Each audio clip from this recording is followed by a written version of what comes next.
Doctor Ramzan जी हसानिया को welcome. आओ सरस मजाना भावों ने व्यक्त करो। ओके। जी। परम पूज्य नम्र मुनि महाराज के चरणों में कोटि सहवंदन एवं मेरे सभी वरिष्ठ जो साथी वक्ता हैं, उनको भी सादर प्रणाम और जो अभिभावक इस माध्यम से हमारे साथ जुड़े हुए हैं, उन सभी को भी प्रणाम। जय जिनेंद्र। आज मुझे ये अवसर मिला है जैन दर्शन के बारे में अपने विचारों को प्रकट करने का।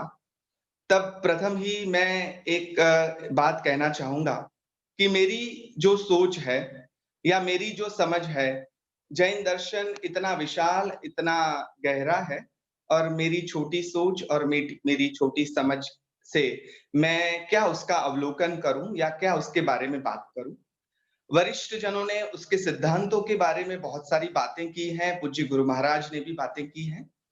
लेकिन मैं अपने अनुभव से कुछ बातें कहना चाहूँगा गुरुवर की आज्ञा से, मुझे मिले हुए समय में। सबसे पहले मैं ये बताना चाहूँगा कि जैन दर्शन ऐसा शब्द या जैन धर्म या संप्रदाय ऐसा शब्द मेरे कानों पर जब नहीं पड़ा था, दर्शन के बारे में जब मैं बिल्कुल भी नहीं जानता था, तब भी मैं जैनों के प्रति इतना ही अहोभाव से देखता था क्योंकि मेरा जन्म कच्छ के मोती खाखर गाँव में जैनों की बस्ती में हुआ था और जैनों के बीच में पला-बड़ा हूँ। तो शुरू से ही मैंने जैन व्यक्तियों के में जो सद्भाव देखा है, उनमें जो सहिष्णुता देखी है, परोपकार की जो भावना देखी, वो भावना ने मुझे उन सभी के प्रति आदर से मेरे सिर को उनके प्रति नमा दिया है। तो ये मेरा जैन धर्म और जैन कम्युनिटी के प्रति पहला अनुभव था। मैं धीरे-धीरे बड़ा होता जा रहा था और मैं देखता था अपने गाँव में कि हमारे गाँव में यदि पानी पीने की जो प्रबंध है, तो वो भी जैनों ने की है, लाइट की व्यवस्था है, तो वो जैनों की है। गायों के लिए चारे डाले जा रहे हैं, तो वो जैन कर रहे हैं, जैसे पांगड़ा पोड़ वगैरह भी जैन चलाते हैं। समाज उपयोगी जो भी बातें थी, वो मैं जब से बड़ा हो रहा हूँ, तब से मैंने देखा है कि जैन समुदाय समाज के प्रति अपना जो कर्तव्य है, वो भली-भाँति निभाता जा रहा है। तो जैन दर्शन और उसके सिद्धांतों को जानने से पहले, जैन लोगों के प्रति मेरा जो अहोभाव बढ़ा, वो उनके व्यवहार के कारण बढ़ा और मुझे फिर समझ में आया कि ये व्यवहार ऐसे तो नहीं आता, कैसे आएगा? कैसे सब जैन इस प्रकार से मैंने फिर जयवीरा सूत्र पढ़ा तो उसमें परत्थ करणम च ऐसे करके एक प्रार्थना आई, लेकिन ये प्रार्थना पढ़ने से पहले मुझे लगा, ये महसूस हुआ कि ये जो सारे जैन हैं, वो इतने अच्छे क्यों हैं? क्योंकि उनको इस दर्शन की वजह से ये जो संप्रदाय, ये धर्म जो प्रभु महावीर या 24 तीर्थंकरों ने जो मार्ग प्ररूपित किया है, उस मार्ग पे वे चल रहे हैं। एक समान तौर पे महाजन की वृत्ति जो इनमें है, वो मेरे जैनों के प्रति अहोभाव का पहला कारण बनी। धीरे-धीर्रे मैं परम पूज्य मेरे जो गुरु महाराज हैं, पार्श्वचंद्र गच्छीय महोपाध्याय श्री भुवन चंद्र जी महाराज के संपर्क में आया। मेरे गुरुवर्य डॉक्टर गीता जैन के संपर्क में आया और उनके कारण से मैं अन्य कई साधु संतों के संपर्क में आया। और धीरे-धीरे मुझे साधुता के प्रति जो अहोभाव है, वो बढ़ता चला गया। मैं कहना चाहूँगा कि हम सब हमारे जैन भाई भी अगर किसी और को साधु-साध्वी के बारे में बताएँगे, तो उनकी जीवन शैली जो है, वो जिस प्रकार से कष्ट सहन करते हैं, वो पैदल चल के जाते हैं, किसी उपकरणों का उपयोग नहीं करते हैं, वगैरह-वगैरह हमारे पास बहुत सारी बातें हैं। लेकिन मैं कुछ अलग बात करना चाहूँगा। ये सब तो बातें हैं जो हमें जैन साधु के प्रति अहोभाव प्रेरित करें, लेकिन मैंने जैन साधु भगवंतों के साथ लगभग कह सकूँ कि 4-4 महीना मैं उनके साथ एक साथ रहा हूँ। मैंने उनके साथ पद चल के विहार भी किया है और उनकी जो जीवन शैली है, उनको मैंने नज़दीक से देखा है। मैं देखता हूँ कि जैन साधु वो प्रतिक्रमण वगैरह तो करते हैं, लेकिन 2 बार परिलेण करते हैं। मैं उनको पूछता हूँ कि महाराज साहब, आपके ये जो कपड़े हैं, वस्त्र परिधान जो हैं, वो तो एकदम साफ-सुथरे हैं, एकदम बराबर से रखे हुए हैं, फिर भी आप उनको खोल के फिर से घड़ी कर रहे हैं, फिर से बराबर से लगा रहे हैं। आपके जो बर्तन हैं, उसको ऐसे पोंछ रहे हैं, क्यों ऐसा सब कर रहे हैं? तो वो बताते हैं कि ये जो परिलेण है, वो जैना का एक रूप है। यदि कोई छोटा-सा जीव भी इसमें आकर मर जाए तो वो हिंसा होगी, तो मैं एक साधु होकर ऐसी हिंसा नहीं कर सकता। मुझे वो परिलेण फिर मुझे पता चला कि वो अहिंसा का एक रूप तो है, लेकिन आत्मशोधन का वो साधु कपड़ों का, वस्त्रों का परिलेण तो करता है, लेकिन वो आत्म परिलेण भी 2 बार करते रहते हैं, पल-पल करते रहते हैं कि मेरे से कुछ गलती तो नहीं हो रही है, मैं हिंसा का कहीं पालन तो नहीं कर रहा हूँ। तो मुझे ऐसे उपाध्याय भुवन चंद्र जी महाराज साहब मिले, विजयशील चंद्र सूरी महाराज मिले, अगर ऐसे कई साधु आचार्य भगवंतों का नाम लेना चाहूँ तो मेरा समय उसी में व्यतीत हो जाए, लेकिन ऐसे कई साधु भगवंतों के श्री संग से मुझे जैन धर्म का वास्तव रूप जो है वो मुझे महसूस हुआ। मैं कहना चाहूँगा कि जैन धर्म में सर्ववीरति के साथ-साथ हाँ, देशवीरति और धर्म की बात एक भी कही गई है। एक एक सर्ववीरति धर्म जो है, एक जो कि साधु भगवंत उसका पालन करते हैं। लेकिन हमने गत दिवस ही शासन का दिन था, शासन स्थापना दिवस था तो उस दिवस के संदर्भ में भगवान ने जो शासन स्थापना की है, साधु, साध्वी, श्रावक, श्राविका, तो सर्ववीरति धर्म के साथ देशवीरति धर्म यानी श्रावक, श्राविकाओं को भी मैंने इस प्रकार से जीवन जीते देखा है। तो मैं सिद्धांतों की बात करना चाहूँ, उसका समय और उसका परिप्रेक्ष्य, उसकी जगह अलग होगी। मुझे यहाँ कहना होगा कि मैंने जैन धर्म के सिद्धांतों को साधु-साध्वी के द्वारा और श्रावक-श्राविकाओं के द्वारा उनको जीते देखा है, महसूस किया है और उसका जो प्रभाव मुझ पर पड़ा है, तो आज मेरा जो जीवन है, उसमें जैना कैसे आई है। आज मैं अगर नल खुल के बैठता हूँ नहाने, तो मुझे तुरंत जैन दर्शन और उसके सिद्धांत सामने आते हैं कि गले बिना पानी को यूज़ नहीं करना है या फिर कम से कम पानी का उपयोग करना है, पानी को वेस्ट नहीं करना है। तो वो तब वो जो सिद्धांत मैंने पढ़े या देखे, वो सिद्धांत मेरे जीवन में अपने आप से जुड़ते गए हैं। और मैं कहना चाहूँगा कि जैन की जो पूरी ये जैसे महाराज साहब ने कहा कि ये फिलॉसफी है, वो it's a one type of lifestyle है। जैन धर्म ने हमें ऐसी जीवन पद्धति दी है कि कम से कम हिंसा से कम दूसरों को तकलीफ देकर हम अपना जीवन कैसे जी पाए हैं। तो मुझे लगता है जैनों ने जो समाज के लिए किया है, जैन लोग जो जी रहे हैं, मुझे लगेगा कि केवल अगर वायवी बातें होती, केवल अगर सिद्धांतों की बातें होती, केवल अगर साधना और बैठकर समाधि की बातें होती, तो कोई भी दर्शन इतना टिक नहीं पाता। वो समाज, वो सिद्धांत, वो दर्शन सबसे ज़्यादा टिकता है, जो दर्शन जिए जा रहे जीवन के साथ जुड़ा हुआ हो। तो जैन दर्शन को मैं जिए जा रहे जीवन के साथ जुड़े हुए एक दर्शन के तौर पर देखता हूँ और इसीलिए भगवान महावीर या उससे पहले से ये दर्शन शाश्वत तौर पे आज पर्यंत हमारे बीच अखंड रूप से खड़ा है। मुझे उपाध्याय महाराज यशो विजय जी महाराज की कुछ पंक्तियाँ याद आती हैं और कहने का मन होता है कि किसको कहेंगे हम सच्चा जैन? वो कहते हैं प्रश्न के तौर पे पहले पूछते हैं, "जैन कहो क्यों होवे? परम गुरु जैन कहो क्यों होवे? किसको हम जैन कहेंगे?" तो उनका जवाब देते हैं, "कहत कृपा निधि समझल झीले।" जो समता को झीलता है, वो जो समता में रहता है, समता जो कर रखता है वो साधु तो है, लेकिन जो जैन की व्याख्या करें तो जैन किसे कहेंगे? जैन संप्रदाय से जो जुड़े हैं हुए हैं वो जैन?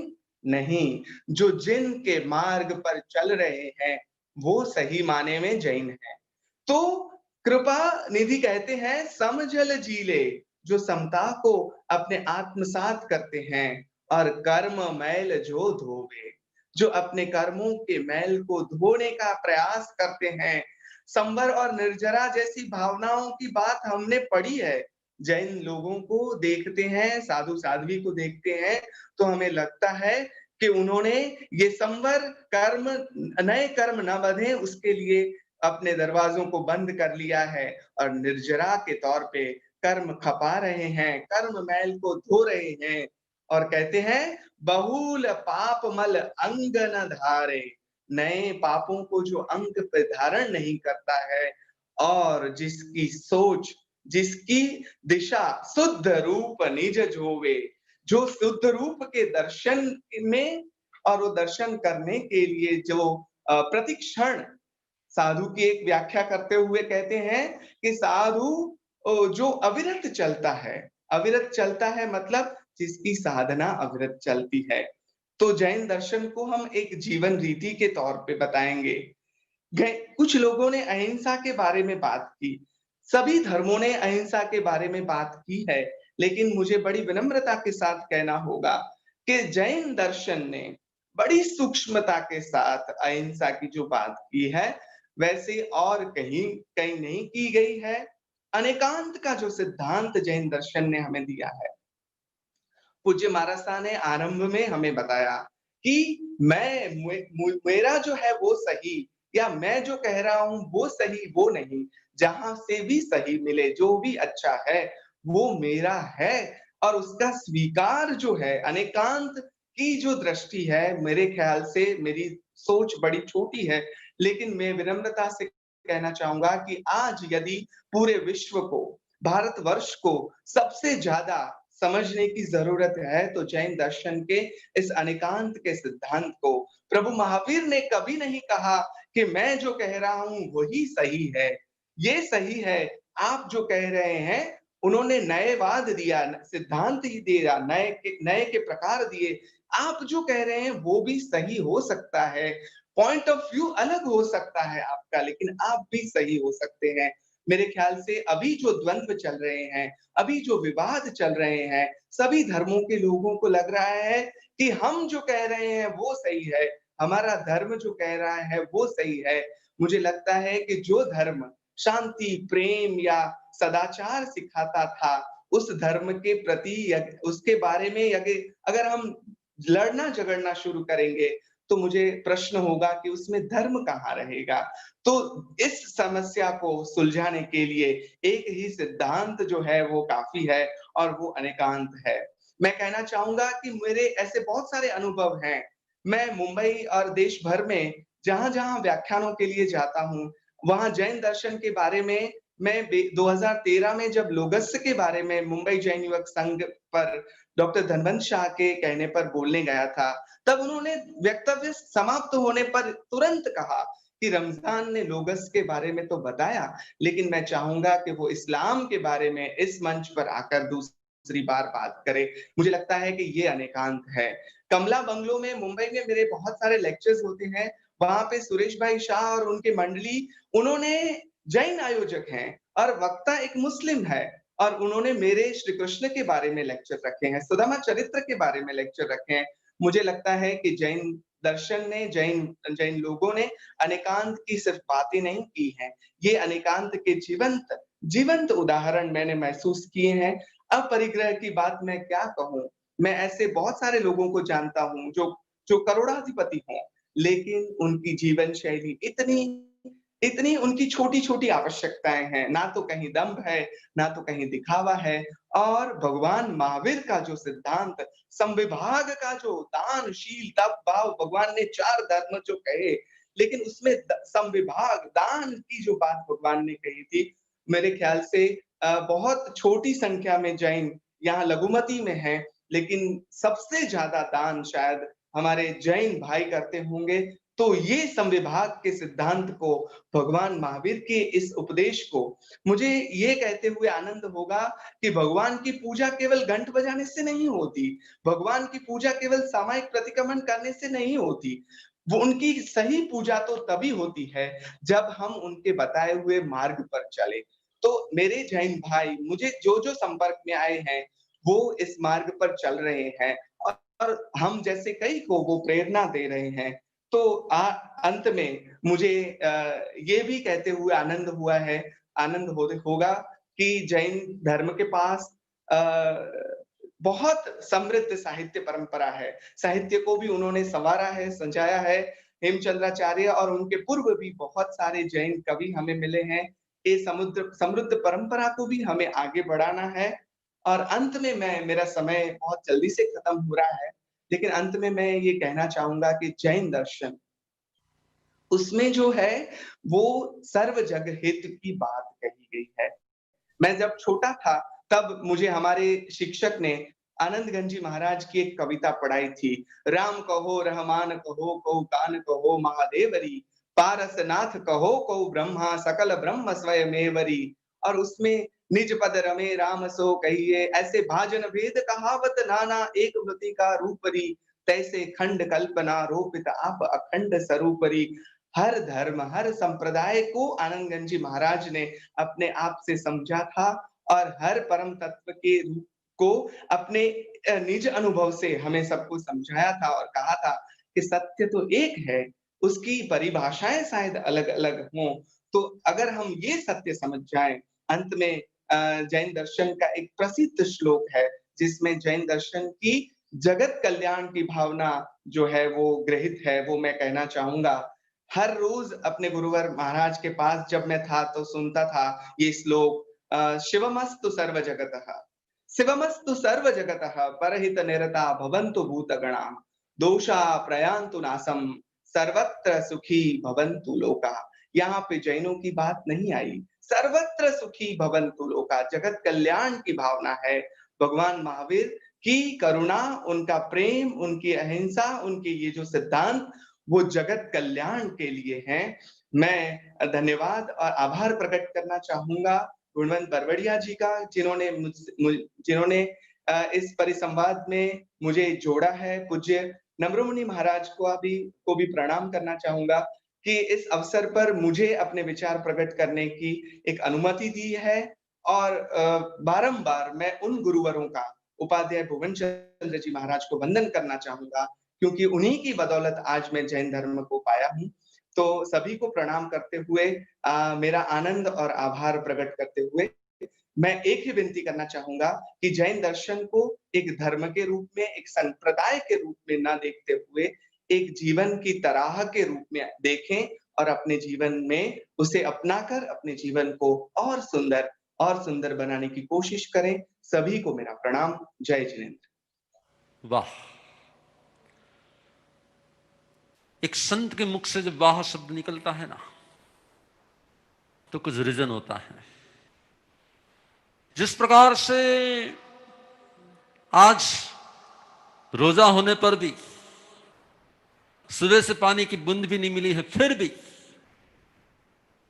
डॉक्टर प्रोफेसर रमजान हसानिया जी ने जिस प्रकार से अपने हृदय उद्गार प्रकट किए, लगता नहीं था कि कोई मुस्लिम बोल रहा है, मुझे तो लगता था कि एक आदर्श जैन श्रावक बोल रहा है। बस यही सबसे बड़ी बात होती है। आज कितना बड़ा एक समन्वय हो गया है। बरजीस भाई पारसी थे, फिर भी उन्होंने अपने भाव व्यक्त किए। चटिया जी राज्यसभा के सभ्य थे, फिर भी उन्होंने इतने श्रेष्ठ भाव को व्यक्त कर पाए। पिल्ले जी साउथ इंडियन थे, फिर भी उन्होंने जैन दर्शन के प्रति जो अहोभाव प्रकट किया। और रमजान भाई, मैंने बीच में आपको एक बार स्टॉप करने का प्रयत्न किया, लेकिन आप अपने एकदम भावोद्गार में थे। मैंने कहा बोलते ही रहो। मैंने बीच में आपको कहा कि बोलते ही रहो, क्योंकि जिस प्रकार से रोजा होते हुए भी आपने अपने जैन दर्शन के डीप नॉलेज को प्रकट किया, अनुमोदना, अभिवंदना। और आपके बचपन से ही जिस प्रकार से आपने कहा कि छोटे से गांव में जैनों के बीच में ही आपका बचपन बीता, जैन धर्मगुरुओं के सानिध्य में आपकी बहुत सारी शिक्षा हुई, मैं समझता हूं कि यही तो एक भारतीयता है। जी बिल्कुल। यही एक भारतीयता है कि भारतीय ना कोई जैन होता है, ना कोई हिंदू होता है, ना कोई मुस्लिम होता है, ना कोई सिख होता है, ना कोई पारसी होता है। एक भारतीय होता है जो एक दूसरे को समझ सकता है, जो एक दूसरे को स्वीकार सकता है। इसलिए मैंने कहा था कि चेंजिंग लेंस वन विजन, अलग अलग दृष्टिकोण है, लेकिन सभी दृष्टिकोण के अंदर में जो जैन दर्शन के लिए जो अहोभाव है वो सुनने के लिए हमने आज, और निश्चित रूप में मैं भी आपको कहूंगा कि अभी तो आपको मुझे मालूम है कि रोजा छोड़ने का समय हो जाएगा, हमारा चौबियार का समय होता है और आपका रोजा खुलने का समय हो जाएगा, लेकिन हम इस्लाम के बारे में भी आपके पास से कभी और डिटेल में सुनने का प्रयत्न करेंगे, क्योंकि हम तो वही कहते हैं जहां सत्य है वहां सर्वज्ञ है, जहां सत्य वहां सर्वज्ञ है, इसलिए जहां सत्य वहां उसका शिकार है। देवानु प्रियो, आप सब लोग बहुत ही उत्कंठा के साथ सुन रहे हो। गुणन भाई बरवाड़िया ने रमजान भाई का परिचय करा के एक अच्छा एक मौका दिया। जब रमजान भाई बोल रहे थे तब लंदन से हमारे मौलिस भाई वो कह रहे थे कि उन्होंने पहले भी रमजान भाई को सुना था और उनकी जो भावना, उनका जो लोगस के प्रति जो अहोभाव, वो सुनकर वो अभिभूत हुए थे। उन्होंने लंदन से भी मुझको अभी थोड़ी क्षण पहले ही मुझे मैसेज दिया कि गुरुदेव इनको सुनना लोगस के बारे में भी, तो भविष्य में कभी हम वापस उनको सुनेंगे।